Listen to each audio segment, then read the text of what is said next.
E nessa semana vamos ter os dados de inflação lá nos Estados Unidos. Esses dados podem impactar o mercado de criptomoedas.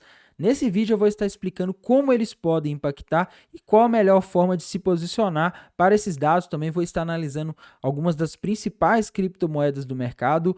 E então vamos lá, pessoal. Antes de começar, eu peço encarecidamente que você deixe o like aí embaixo. É assim que o YouTube reconhece que esse conteúdo é bom e que você quer que esse canal continue trazendo mais conteúdos como esse. Não se esqueça de se inscrever no canal e ativar o sininho para receber as notificações dos vídeos e análises que eu posto aqui diariamente.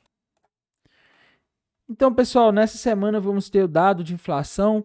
Vamos começar aqui pelo gráfico do Bitcoin. O que aconteceu nesse final de semana? Basicamente nada, viu, pessoal? 2 dias aí do mercado parado, como é de costume em finais de semana, tá? Normalmente nos finais de semana o mercado ele não se movimenta muito porque você tem menos pessoas operando, né? As pessoas, inclusive as que manipulam o mercado, normalmente elas estão de fora aí nos finais de semana, tá? Então a gente tem esse mercado aqui em que não acontece nada, né? No caso do Bitcoin, a gente pode dizer que desde o dia 22 de junho o mercado está parado, tá? Ele chegou numa região ali dos 30 mil dólares e pouco que ele não sai de jeito nenhum, tá?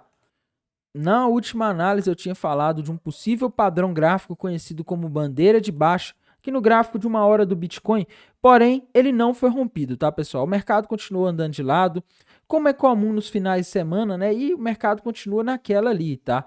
Um padrão gráfico que pode estar sendo formado aqui no gráfico de 1 hora do Bitcoin é uma flâmula, aliás, uma cunha ascendente, tá? Não dá para dizer que foi formado, até porque ainda não foi rompido, mas é algo que pode ser visualizado aqui em formação, tá? Lembrando que um padrão gráfico ele só é confirmado quando ele é rompido, tá? Antes disso é apenas especulação e é o que a gente tem aqui no momento, apenas especulação, tá? Não foi rompido. Se rompida para baixo, pessoal, o alvo aqui no Bitcoin seria ali na região de aproximadamente 29.600 dólares, tá? Por enquanto não rompeu, então vamos aguardar, vamos ver aí como o mercado vai se comportar nos próximos dias, mas enfim, aqui eu estou nos gráficos menores, né, para ver o que poderia acontecer nos próximos dias. Por enquanto não rompeu, então a gente não tem indicativo aí do que vai acontecer nas próximas horas ou próximos dias.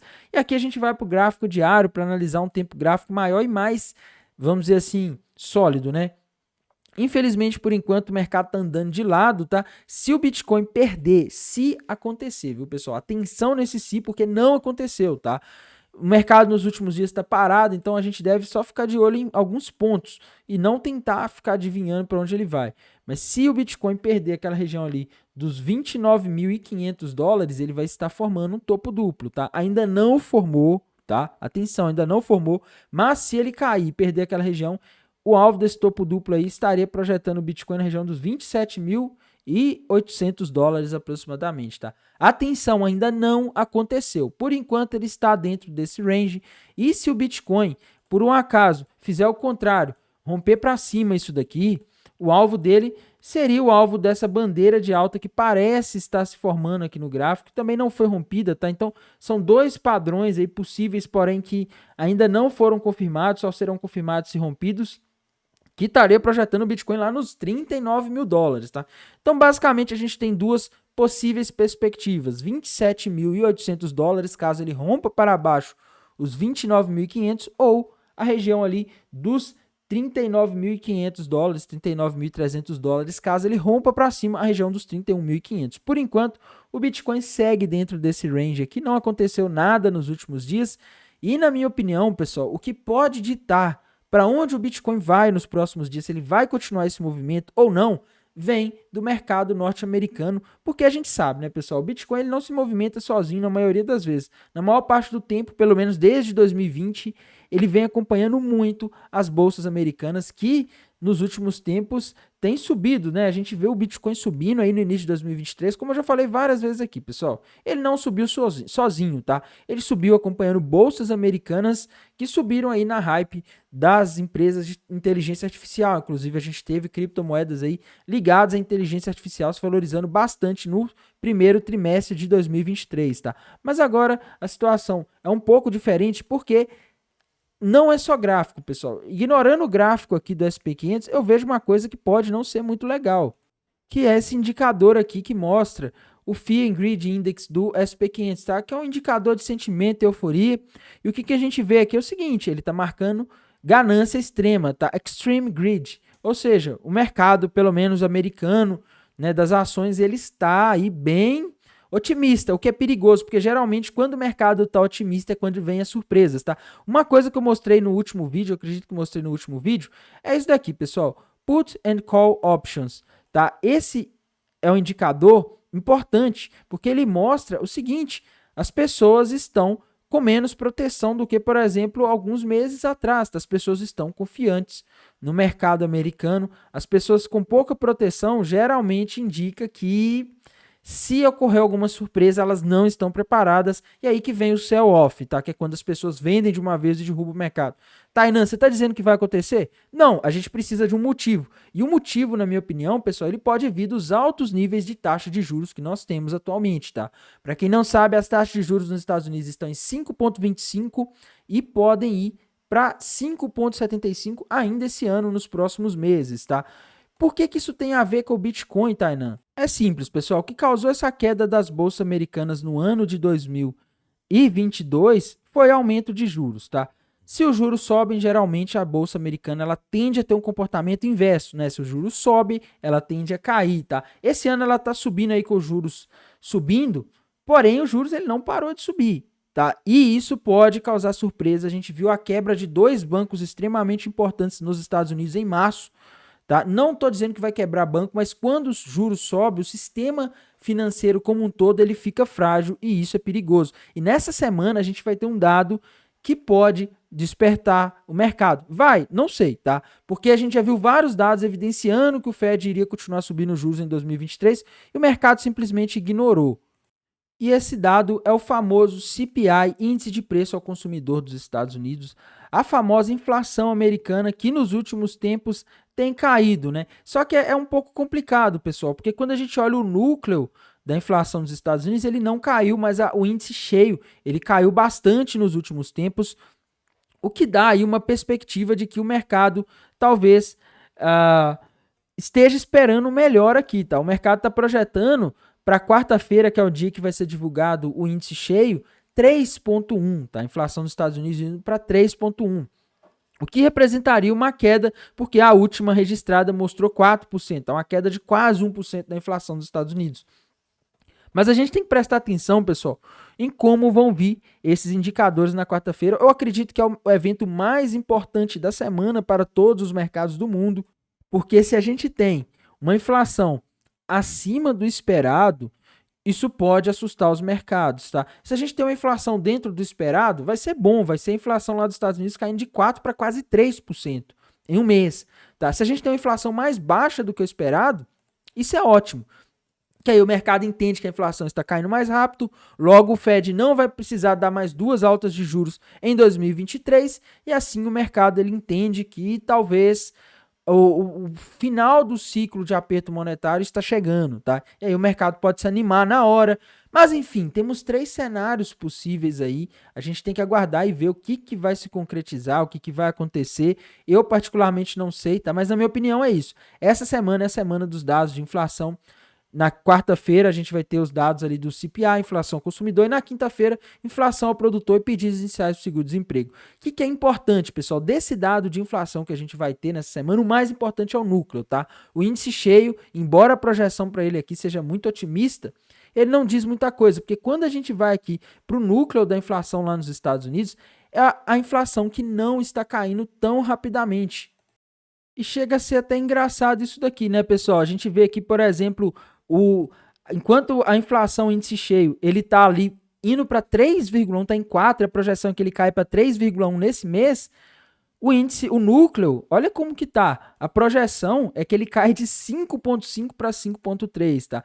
Para quem não sabe, tem uma grande diferença entre o núcleo e o índice cheio. O núcleo, ele mostra aqueles componentes mais difíceis ali de você combater da inflação, tá? Que geralmente é uma inflação que não é causada por um choque de oferta ou demanda, como ocorreu ali em 2021. Uma inflação que é causada geralmente por um reajuste de preços, indexação, mecanismo de indexação da economia, que na verdade são os contratos que vão sendo reajustados, tá? Só para mostrar aqui para vocês, pessoal, olhem isso daqui, tá? A gente está vendo aqui um ano atrás, vou colocar aqui no mês 7 de 2022, a inflação, o núcleo do índice de preço ao consumidor dos Estados Unidos, ele estava em 5,9, tá? Agora, em julho de 2023, um ano depois, ele está em 5,3.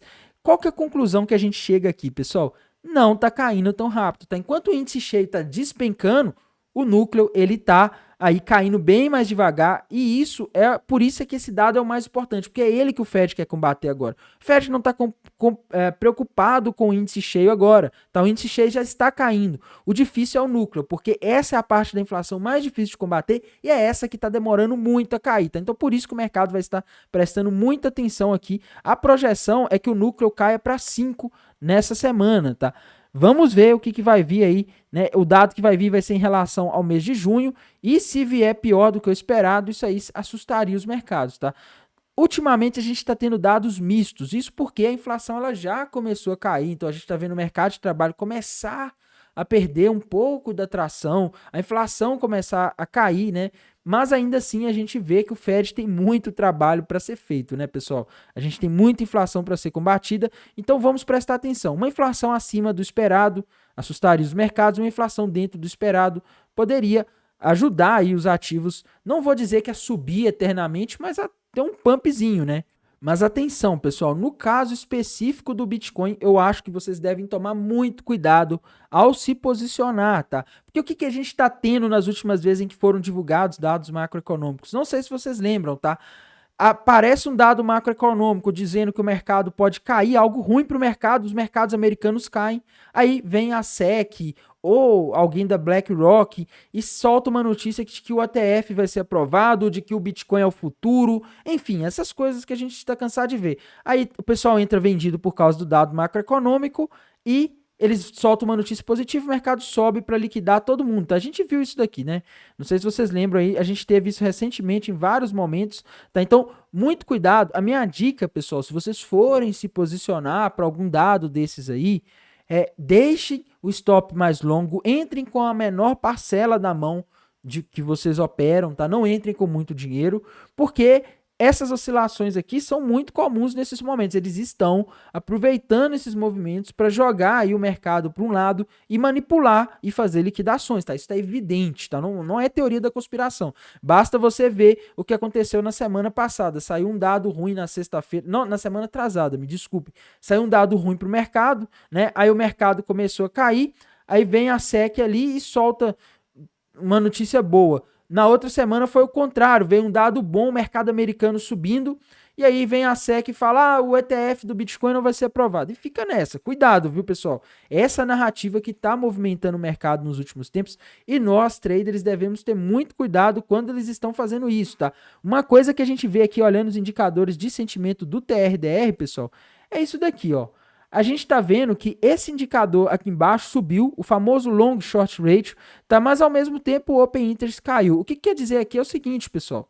Tinha mais pessoas em short, mais pessoas vendidas do que compradas, só que com esses movimentos ou elas foram liquidadas ou elas desistiram, tá? E por isso que o long short rate subiu. Agora a gente tem mais pessoas compradas, mas não porque entraram pessoas apostando na alta, sim porque aqueles vendidos saíram. E isso é perigoso, significa que a liquidez deu uma diminuída nos últimos dias, o que deixa o mercado mais parado, mas também mais propenso a manipulações que provocam movimentos mais longos, tá? Porque os pontos de liquidação eles ficam longe e o mercado ele pode ir ali acima dos 31 ou lá na região dos 29 para buscar liquidez, tá? Eu não sei, eu não tenho acesso aos indicadores de liquidação, mas só para aconselhar vocês, o mercado ele fica sujeito a fazer movimentos como esse aqui que ele fez essa semana. Ele foi ali em questão de minutos, ele saiu da região dos $30.500 e foi para 31.500, aí subiu $1.000 de uma hora para outra para liquidar as pessoas com a notícia ali que o CEO da BlackRock falou que o Bitcoin, falou bem do Bitcoin, falou bem das criptomoedas, o mercado subiu, aí depois na parte da manhã veio o dado ruim, o mercado despenca, tá? Então muito cuidado com essas informações. Eu particularmente, pessoal, continuo vendido, tá? E vou falar aqui de algumas altcoins rapidamente, uma que a gente não pode deixar de atualizar a análise é Ethereum, tá aqui nos últimos dias aí, tá fazendo vários padrões controversos, né? Ethereum tinha começado a romper para cima ali uma bandeira de alta nos últimos dias, tá? Tava projetando lá nos $2.200, porém, No meio do caminho, ela resolveu fazer um ombro, cabeça a ombro, rompeu ele para baixo e buscou o alvo ali na região dos $1.830 aproximadamente, tá? Ethereum, por enquanto, sem nenhum padrão gráfico muito claro, tá? Mas a gente vê aqui que ela pode estar fazendo um padrão conhecido como cunha ascendente, o mesmo que o Bitcoin pode estar fazendo. Atenção, não estou dizendo que fez, estou dizendo que pode estar fazendo, porque o padrão gráfico ele só é confirmado depois que ele é rompido, tá? Se a Ethereum romper para baixo aqui essa possível cunha ascendente, a gente teria um alvo para Ethereum lá na região de aproximadamente, vamos ver aqui, de aproximadamente $1.800, tá? Agora ela está em 1.867. Então uma queda relativamente pequena, uma queda que não é impossível, uma vez que respeitaria os níveis de suporte da Ethereum recentemente, tá? Então, muito cuidado aí com a Ethereum, fiquem de olho nesse possível padrão, ainda não rompeu, acredito que o mercado deve andar um pouco mais de lado, tá? Mas acredito que a quarta-feira é o dia-chave onde o mercado ele pode fazer movimentos aí maiores, é o dia que a gente tem notícia. É lógico que a qualquer momento a gente pode ter uma notícia da SEC ou da BlackRock falando de cripto, enfim, né? A gente deve prestar atenção nesses dados aí, tá? Outra moeda que a gente não pode deixar de analisar é a Cardano, pessoal. Cardano, como eu já comentei com vocês aqui nos últimos dias, ela rompeu para baixo no gráfico diário uma cunha ascendente, tá? Toda hora eu confundo o nome das cunhas, viu, pessoal? Me desculpem, tá? É porque é muito padrão gráfico na cabeça e às vezes a gente se perde, tá? Mas enfim, a Cardano, ela rompeu para baixo aqui uma cunha ascendente, o alvo para Cardano está ali na região dos 18 centavos de dólar, tá? Então tá tudo indicando que ela deve buscar esse ponto. Não dá para saber exatamente que dia, mas está tudo indicando, pelo menos é o que o gráfico indica ser o mais provável, tá? Outra criptomoeda que a gente não pode deixar de comentar rapidamente é a BNB, que é uma das moedas que mais estão sofrendo aí com essa situação toda da Binance, né? A BNB rompeu para baixo um topo duplo, já bateu os níveis de resistência mais frágeis, mas o alvo para ela ainda está ali na região dos $200, tá? BNB ainda corre um sério risco de ir nos $200 nos próximos dias e graficamente, pessoal, parece que a BNB está formando aqui uma bandeira de baixa, tá? Ainda não foi rompida para baixo, lembrando que esse padrão ele só é confirmado se romper para baixo, tá? Mas a impressão que eu tenho é que a BNB está montando aqui uma bandeira de baixo, vê até pelo volume de negociação caindo aqui, tá? E se ela romper para baixo essa bandeira de baixo aqui, o alvo para a BNB ele seria bem mais embaixo, tá? Seria um alvo ali na região dos $160. Por enquanto ela não rompeu, mas vamos ficar de olho aí, se houver alguma novidade eu aviso vocês, beleza? Outra moedinha aqui que a gente não pode deixar de falar rapidamente é a XRP, que nos últimos dias aí não tá fazendo nenhum padrão gráfico, tá? Tá estagnada, porém se ela romper esse nível de suporte aqui na região dos 45 centavos, ela pode buscar os 42,40 em breve, tá? Outra moeda aqui que a gente não pode deixar de comentar é a Matic, que se a gente olhar aqui, ela também é uma moeda que está sofrendo muito nos últimos dias. Parecia estar fazendo uma bandeira de baixa ali, mas ela continuou subindo, tá? Não rompeu ainda. Vamos ficar de olho na Matic, porque a Matic está um pouco complicado, né, pessoal? Depois daqueles eventos ali, ela ficou numa situação difícil, mas o alvo dessa bandeira de baixa, caso ela seja rompida para baixo, é ali numa região de suporte crucial para a Matic, que é a região dos 36 centavos de dólar, tá? Então vamos ficar de olho aí na Matic. E no mais, pessoal, desejo aí uma ótima semana a todos. Vou hoje de noite vou responder o comentário de todo mundo dos últimos vídeos, tá? No mais, desejo uma ótima semana, um bom descanso, sucesso nos negócios. Até mais, tchau!